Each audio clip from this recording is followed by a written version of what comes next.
anyway, let me talk about this guitar a little bit. My guitar, sort of got my trademarks on it, but it's originally, since obviously it's been customized a bit, and this was a 68 Tele that I bought in Nashville at a local music store, like in the early 80s, and still got some dust on it.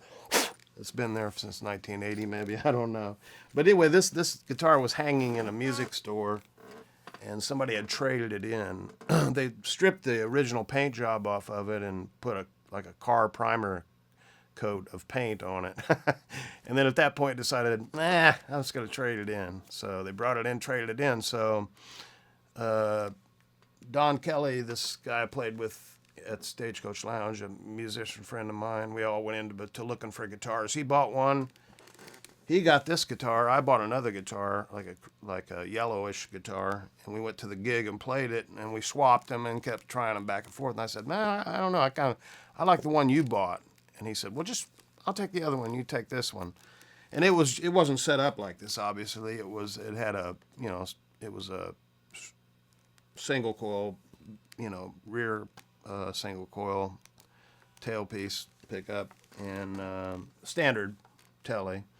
So at the time I was pretty young. I was about 22. I couldn't afford any other guitars but one guitar, so I had to trade in a Les Paul and a 335. So I said, this guitar's got to sound like all guitars that I can go to a Strat sound or a Les Paul sound. So I had Joe Glazer put a baby humbucking in the front, Gibson, and this is a Seymour Duncan stack middle pickup, single blade, and this is a Seymour Duncan vintage stack in the back. So Glazer came up with this idea of putting just an extra volume knob for the middle pickup that you can bleed in,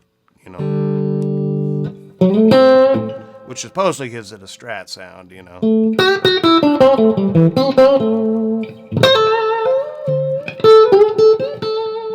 It's pretty close. And I think it sounded more like a Strat. I think it lost a little of its volume, but I ended up using it mainly, that middle pickup, just because you could bleed a little in. It kind of took out the tinny, real brash high end out of it. I ended up using more of it like an EQ, dialing out some of that real edgy high stuff by turning it halfway. Anyway, it works on every pickup setting. You just look at it as a regular, neck pickup, three-way, with this volume knob that bleeds into any combination of pickup you use. So anyway, it sounded so good. I mean, of course, it still has the car primer coat of paint on it.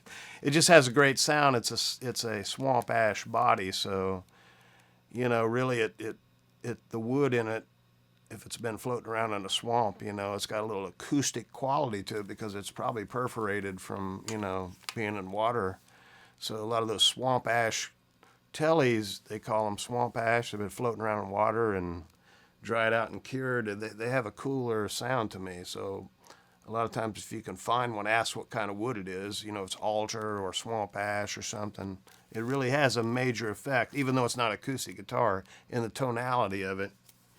And which gives it a beefier, kind of almost acoustical quality to it, even though it's solid. So that's kind of my guitar. The next grade, it's all been wore off. I like all the lacquer and finish to be worn off, and So yeah, that's it. Thanks. Anyway, you're on Pro Lessons on Demand. Thanks for watching.